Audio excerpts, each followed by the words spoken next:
everyone, welcome back to my channel NCRT Malayalam. In today's class, we will be discussing Economics NCRT Class 10 Globalization and Indian Economy Chapter 4. അപ്പോൾ ഇതിൻ്റെ 5th പാർട്ടാണ്. അപ്പോൾ നമ്മളൊരു 2 പാർട്ടും കൂടി discuss ചെയ്ത് നമുക്ക് ഈ ചാപ്റ്റർ കംപ്ലീറ്റ് ചെയ്യാൻ പറ്റും.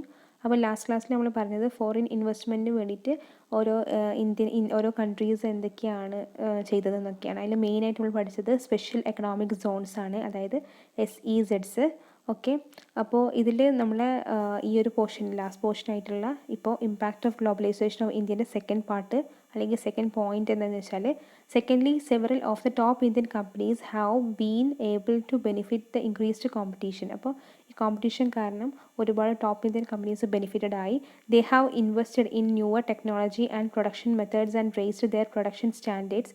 Some have gained from successful collaboration with foreign companies. അപ്പോൾ കൊളാബറേറ്റ് ചെയ്യുകയെന്ന് വെച്ചാൽ വേറെയുള്ള ഫോറിൻ കമ്പനീസുമായിട്ട് ഇങ്ങനെ ഒത്തുപിടിച്ചിട്ട് അവരെന്ത് ചെയ്യും, വളരാൻ തുടങ്ങി. അവർ മെയിൻലി ഇങ്ങനത്തെ ഇൻവെസ്റ്റ് ചെയ്യാൻ തുടങ്ങി. ന്യൂവർ ടെക്നോളജിക്കും അതുപോലെ തന്നെ പുതിയ പ്രൊഡക്ഷൻ മെത്തേഡ്സിനൊക്കെ വേണ്ടിയിട്ട് ഇൻവെസ്റ്റ് ചെയ്യാൻ തുടങ്ങി. Moreover globalisation has enabled some large Indian companies to emerge as multinational themselves. അപ്പോൾ മോർ ഓവർ എന്ന് വെച്ചാൽ ഗ്ലോബലൈസേഷൻ എന്ന് പറയുമ്പോൾ ഒരുപാട് മൾട്ടിനാഷണൽ ഓർഗനൈസേഷനായിട്ടുള്ള MNCകൾ, മെയിൻലി നമ്മൾ പറഞ്ഞ ടാറ്റ മോട്ടോഴ്സ്, അതായത് ഓട്ടോമൊബൈൽസിൽ ഏറ്റവും ഫേമസ് ആയിട്ടുണ്ടായിരുന്ന ടാറ്റ മോട്ടോഴ്സ്, IT മേഖലയിലുള്ള ഇൻഫോസിസ് പോലത്തെ വലിയ കമ്പനികൾ, റാൻബാക്സി മെഡിസിൻസ്, ഏഷ്യൻ പെയിൻറ്റ്സ്, സുന്ദരം ഫാസ്റ്റ്നേഴ്സ്, അതായത് നട്ടും ബോൾട്ടൊക്കെ ഉള്ള ഇൻഡസ്ട്രി ആയിട്ടുള്ള സുന്ദരം ഫാസ്റ്റ്നേഴ്സ്, ഇങ്ങനത്തെ കമ്പനീസൊക്കെ ആണ് some of the Indian companies. ഇവരാണ് കുറച്ചും കൂടെ ബെനിഫിറ്റഡ് ആയിട്ടത് അല്ലേ.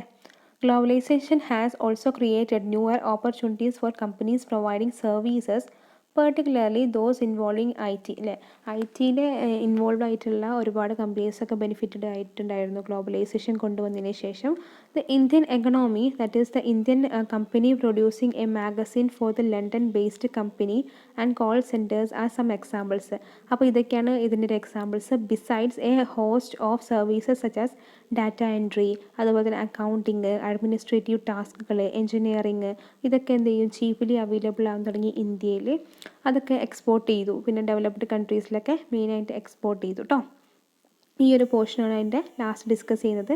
ഇനി നമുക്ക് കുറച്ച് കാര്യങ്ങളൊക്കെയാണ് ഡിസ്കസ് ചെയ്തിട്ട് ഗാർമെൻറ്റ് വർക്കറുടെയും അതുപോലെ തന്നെ ഒരു ക്രോപ്പായിട്ട് ഒരു ആളുടെ, അതായത് രവി എന്ന് പറയുന്ന ഒരാളുടെയും ഒരു സ്റ്റോറിയാണ് വായിക്കാനുള്ളത്. അപ്പോൾ മെയിൻലി എന്ത് ചെയ്തു, ഈ സ്റ്റോറി റൈസിങ് കോമ്പറ്റീഷൻ്റെ അടിയിൽ പറയുന്നത്, രവി എന്ന് പറയുന്നത് ഒരു ഇൻഡസ്ട്രിയലിസ്റ്റാണ്. ഇദ്ദേഹത്തിന് 1992 കപ്പാസിറ്റേഴ്സ്, നമുക്കറിയാം കപ്പാസിറ്റേഴ്സ് എന്നൊക്കെ പറയുമ്പോൾ ഫാനിലും അതുപോലെ ടെലിവിഷനിലും ട്യൂബ് ലൈറ്റ്സിലൊക്കെ യൂസ് ചെയ്യുന്നതാണ് കപ്പാസിറ്റേഴ്സ്. ഇത് പ്രൊഡ്യൂസ് ചെയ്യുന്ന ഒരു ഇൻഡസ്ട്രി ആയിട്ടുണ്ടായിരുന്നത് തമിഴ്നാട്ടിൽ. പക്ഷേ കപ്പാസിറ്റേഴ്സൊക്കെ മെയിൻലി ഈ പറയുന്ന ഇലക്ട്രോണിക് ഹോം അപ്ലയൻസസ് ആയിരുന്നു മെയിൻലി യൂസ് ചെയ്തിട്ടുണ്ടായിരുന്നത്. നമ്മൾ പറഞ്ഞ പോലത്തെ ട്യൂബ് ലൈറ്റ്സ്, ടെലിവിഷൻസ്, അതൊക്കെ ആയിരുന്നു മെയിനായിട്ട് ഉണ്ടാക്കാൻ വേണ്ടിയിട്ട് യൂസ് ചെയ്തിരുന്നത്. ഇദ്ദേഹത്തിൻ്റെ കീഴിൽ ഏകദേശം 20 വർക്കേഴ്സ് ഉണ്ടായിരുന്നു. പക്ഷെ എന്തായി, ഇങ്ങനത്തെ ഗവൺമെൻറ് ഇങ്ങനെ ഈ റെസ്ട്രിക്ഷൻസൊക്കെ, അതായത് ലിബറലൈസേഷൻ കൊണ്ടുവന്നതോടെ, റെസ്ട്രിക്ഷൻസൊക്കെ റിമൂവ് ചെയ്തതോടെ ഒരുപാട് മൾട്ടിനാഷണൽ കമ്പനീസൊക്കെ നമ്മുടെ നാട്ടിൽ വരാൻ തുടങ്ങി. അപ്പോൾ WTO എഗ്രിമെൻറ്റ് 2001 അനുസരിച്ച് ഒരുപാട് കമ്പനീസ് നാട്ടിലേക്ക് വരാൻ തുടങ്ങി. അവരെന്ത് ചെയ്യും, കൂടുതൽ ഇൻവെസ്റ്റ് ചെയ്യാൻ തുടങ്ങി. അതുകൊണ്ട് തന്നെ അവരുടെ ഇദ്ദേഹത്തിൻ്റെ ക്ലയൻസ് ആയിട്ടുള്ള ടെലിവിഷൻ കമ്പനീസും അതുപോലെ തന്നെ ഒരുപാട് ഡിഫറെൻറ്റ് കമ്പനീസൊക്കെ എന്ത് ചെയ്തു, ഇദ്ദേഹത്തിൽ നിന്ന് ഒഴിഞ്ഞു മാറിയിട്ട് ഈ MNCയുടെ കോമ്പറ്റീഷൻ കാരണം അവരിലേക്ക് പോകാൻ തുടങ്ങി. അപ്പോൾ ഇദ്ദേഹത്തിന് എന്താ നഷ്ടങ്ങളാണ് ഉണ്ടായത്. ചിലപ്പം ഇദ്ദേഹം ഏകദേശം 2000 കപ്പാസിറ്റേഴ്സ് വരെ വിറ്റിരുന്ന ഇദ്ദേഹത്തിന് ഇപ്പോൾ അധികമൊന്നും വിൽക്കാൻ സാധിച്ചിട്ടുണ്ടായിരുന്നില്ല. അപ്പോൾ നമ്മൾ പറഞ്ഞു, Ravi now produces less than half of the capacitors. അപ്പോൾ ഒരു വർഷത്തിൽ 2000 കപ്പാസിറ്റേഴ്സ് ഉണ്ടാക്കിയിരുന്ന ഇദ്ദേഹം ഇപ്പോൾ ഏകദേശം എത്ര കപ്പാസിറ്റേഴ്സാണ്, അതിൻ്റെ ഒരു പകുതിയിലേക്കാളും കുറവാണ് ഇപ്പോൾ ഉണ്ടാക്കുന്നത്. കാരണം MNCസിന് ഓർഡർ പോകും. അതായത് ഇങ്ങനത്തെ ടെലിവിഷൻ കമ്പനീസൊക്കെ എന്ത് ചെയ്യും, MNCകളെ ഡിപ്പെൻഡ് ചെയ്തിരിക്കും. ഇങ്ങനത്തെ സാധാ ഇൻഡസ്ട്രിയലിസ്റ്റിനൊന്നും ഡിപ്പെൻഡ് ചെയ്തില്ല. ഇതിൻ്റെ കാരണം എന്ന് പറയുമ്പോൾ നമ്മുടെ ഇന്ത്യയിൽ ഈ പറഞ്ഞ WTO ഓർഗനൈസേഷനൊക്കെ ഇങ്ങനത്തെ റെസ്ട്രിക്ഷൻസൊക്കെ ഒഴിവാക്കിയതാണ് കാരണം. അപ്പോൾ അവസാനം ഇദ്ദേഹത്തിൻ്റെ കീഴിൽ ആകെ 7 വർക്കേഴ്സ് ആവാൻ തുടങ്ങി. അപ്പോൾ ഇതൊക്കെ ഇദ്ദേഹത്തിന് ഒരു നെഗറ്റീവ് ഇമ്പാക്റ്റിൽ ഉണ്ടാക്കിയത്. ഓക്കെ, ഇനി ലാസ്റ്റ് അടിയിൽ ഒരു പാരഗ്രാഫിൻ്റെ ബാക്കി കൊടുത്തിട്ടുണ്ട്. Batteries, capacitors, plastic, toys, tyres, diary products and vegetable oils are some of the examples of industries where the small manufacturers have been hit hard due to competition.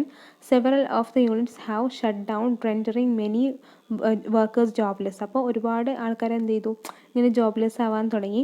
The small industries in India employ the larger number of workers, അതായത് 20 million workers in country, next only to agriculture. അപ്പോൾ agriculture കഴിഞ്ഞാൽ പിന്നെ ഈ ഒരു ഇന്ത്യയുടെ main economy എന്ന് പറയുന്നത് ഇൻഡസ്ട്രീസിനെ depend ചെയ്തിരിക്കുന്ന ഒരുപാട് വർക്കേഴ്സാണ്. അപ്പോൾ ഏകദേശം 20 million ഉണ്ടെന്നാണ് പറയുന്നത്. ഓക്കെ, അതാണ് നമ്മൾ പറഞ്ഞ ആ ഒരു ഇത്. ഇനി കോമ്പറ്റീഷൻ ആൻഡ് അൺസർട്ടൺ എംപ്ലോയ്മെൻറ്റിൽ നമ്മൾ പറയുന്നത് ഫ്ലെക്സിബിലിറ്റി ഓഫ് വർക്കേഴ്സാണ്. ഫ്ലെക്സിബിലിറ്റി എന്ന് പറയുമ്പോൾ നമ്മൾ നേരത്തെ പറഞ്ഞു, ഈ MNCകൾക്ക് എപ്പോൾ വേണമെങ്കിലും ഇങ്ങനത്തെ വർക്കേഴ്സിനെയൊക്കെ ജോലിയിൽ നിന്ന് പിരിച്ചുവിടാം. ആ ഒരു നിയമത്തിനെയാണ് ഫ്ലെക്സിബിലിറ്റി എന്ന് പറയുന്നത്. അപ്പോൾ ലാർജ് MNCs ഒക്കെ എന്ത് ചെയ്തു, അതായത് ഗാർമെൻറ്റ് ഇൻഡസ്ട്രീസിൽ യൂറോപ്പിലും അമേരിക്കയിലുള്ള ലാർജ് ഇൻഡസ്ട്രീസൊക്കെ ഇന്ത്യൻ എക്സ്പോർട്ടേഴ്സിനകത്ത് നിന്നാണ് പ്രൊഡക്ട്സ് വാങ്ങാറ്. അപ്പോൾ ഈ these large MNCs with world wide network look for the cheapest goods in order to maximise their profit. അല്ലേ, ഇന്ത്യയിൽ കുറച്ചുകൂടി ചീപ്പായിട്ട് റോ മെറ്റീരിയൽസും അതുപോലത്തെ പ്രൊഡക്ട്സ് ഒക്കെ അവൈലബിൾ ആയതുകൊണ്ട് ഇവർ മെയിനായിട്ട് ഇന്ത്യനായിരിക്കും ഫോക്കസ് ചെയ്യുന്നത്. അപ്പോൾ ഇന്ത്യൻ ഗാർമെൻറ്റ് എക്സ്പോർട്ടേഴ്സിന് അവരുടേതായിട്ടുള്ള കോസ്റ്റിൽ ഇങ്ങനെ വിൽക്കാനൊക്കെ ഭയങ്കര ബുദ്ധിമുട്ടായി, കാരണം അവരുടെ സാധനങ്ങളൊന്നും വിറ്റ് പോകാത്തൊരവസ്ഥയായി. അപ്പോൾ ഏർലിയർ ആണെങ്കിൽ എന്ന് വെച്ചാൽ ഇന്ത്യൻ എംപ്ലോയേഴ്സൊക്കെ അല്ല വർക്കേഴ്സൊക്കെ പെർമനൻറ്റ് ബേസിസിലായിരുന്നു ജോലി എടുത്തിരുന്നത്. അവർക്ക് ഇതിൻ്റെ മുകളിൽ ഫ്ലെക്സിബിലിറ്റി ആയിട്ടുള്ള റൂൾസൊന്നും ഉണ്ടായിരുന്നില്ല. ഇവർക്ക് ഇവരുടെ ഒരു കമ്പനിയിൽ വർക്ക് ചെയ്യാൻ തുടങ്ങിയാൽ അതിന് അതിൻ്റേതായിട്ടുള്ള അലവൻസും അത്ര ദിവസം വർക്ക് ചെയ്യാന്നുള്ള അവസ്ഥയൊക്കെ ഉണ്ടായിരുന്നു. ഇനിയിപ്പോൾ workers also have to put in very long working hours and work night shifts on a regular basis during the peak season. അപ്പോൾ ചില സമയത്ത് വർക്കേഴ്സിന് എന്ത് ചെയ്യും, ഒരുപാട് നേരം വർക്ക് ചെയ്യേണ്ട അവസ്ഥ വരും. ചിലപ്പോൾ നൈറ്റ് ഷിഫ്റ്റ് വരെ വർക്ക് ചെയ്യേണ്ട അവസ്ഥ വരും. പക്ഷേ അവസാനം എന്തായി, വേജസും കുറഞ്ഞു. അതുപോലെ തന്നെ ഇവർ ഫുൾ ഓവർ ടൈം വർക്ക് ചെയ്യേണ്ട അവസ്ഥയും വന്നു. ഇങ്ങനത്തെ MNCs വന്നതിന് ശേഷം ഇവർക്ക് അവരുടേതായിട്ടുള്ള സാലറീസിൻ്റെ എത്ര പെർസെൻറ്റേജ് കട്ടായി പോയി. ഫ്ലെക്സിബിലിറ്റി ഇൻ ലേബറിങ് കൊണ്ടുവന്നു. അപ്പോൾ ഇതിൽ ഒരു ബെസ്റ്റ് എക്സാമ്പിൾ പറയുന്നത് ഗാർമെൻറ്റ് വർക്കർ ആയിട്ടുള്ള സുശീലയാണ്. ഇവർക്ക് 35 വയസ്സായിരുന്നു.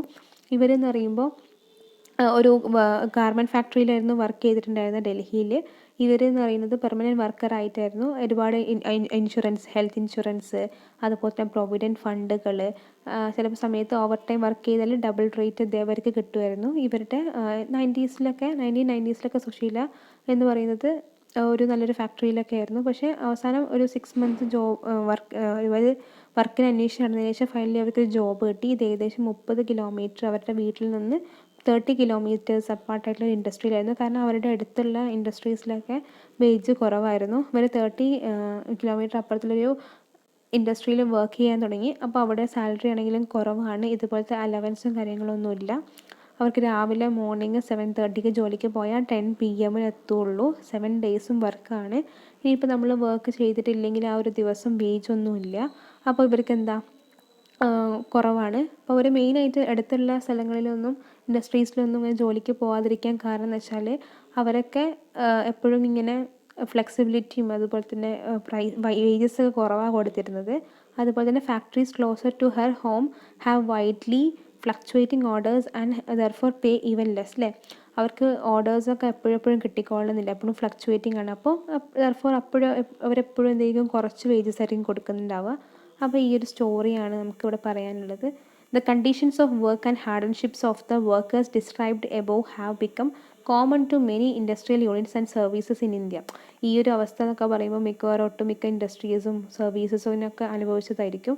Most workers today are employed in unorganised sector. Moreover, increasingly conditions of work in the organized sector have come to resemble the unorganized sector.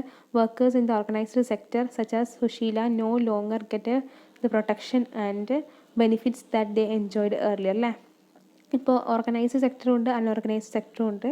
അപ്പോൾ രണ്ടിലെയും കണ്ടീഷൻ ഡിഫറെൻ്റ് ആണ്. പക്ഷേ ഇപ്പോൾ ഏകദേശം എന്ത് ചെയ്യുക, ഒരുപോലെ തന്നെയായി. അൺഓർഗനൈസ്ഡും ഓർഗനൈസ്ഡും സെയിം ആയിപ്പോയി. അപ്പോൾ നമ്മൾ പറഞ്ഞു സുശീല ഒരു ഓർഗനൈസ്ഡ് സെക്ടറിൽ വർക്ക് ചെയ്തിരുന്ന ആളായിരുന്നു. ഇപ്പോൾ അവർക്ക് എന്താ പ്രൊട്ടക്ഷനും കാര്യങ്ങളൊന്നുമില്ല, യാതൊരു ബെനിഫിറ്റും ഇല്ല, പണ്ട് അനുഭവിച്ചിരുന്ന യാതൊരു ബെനിഫിറ്റും ഇല്ലാതെയായി. അപ്പോൾ ഇതൊക്കെയാണ് ഗ്ലോബലൈസേഷൻ വർക്കേഴ്സിൻ്റെ ഇടയിലെ, കൺസ്യൂമേഴ്സിൻ്റെ ഇടയിലെ, അതുപോലെ തന്നെ ലോക്കൽ ഇൻഡസ്ട്രീസിൻ്റെ ഇടയിലൊക്കെ ഉണ്ടാക്കിയ ഇമ്പാക്റ്റാണ്. നെക്സ്റ്റ് ക്ലാസ്സിൽ നമുക്ക് സ്ട്രഗിൾ ഫോർ ഫെയർ ഗ്ലോബലൈസേഷനുള്ള ടോപ്പിക് ഡിസ്കസ് ചെയ്യാം. ഇതുപോലെ തന്നെ അതിൻ്റെ എക്സസൈസ് ക്വസ്റ്റ്യൻസും നെക്സ്റ്റ് പോർഷനിൽ ഡിസ്കസ് ചെയ്യും. അപ്പോൾ അടുത്ത പോർഷനിൽ നമ്മൾ എന്ത് ചെയ്യും, ഈ ഒരു ചാപ്റ്റർ വൈൻഡപ്പ് ചെയ്യുന്നതാണ്.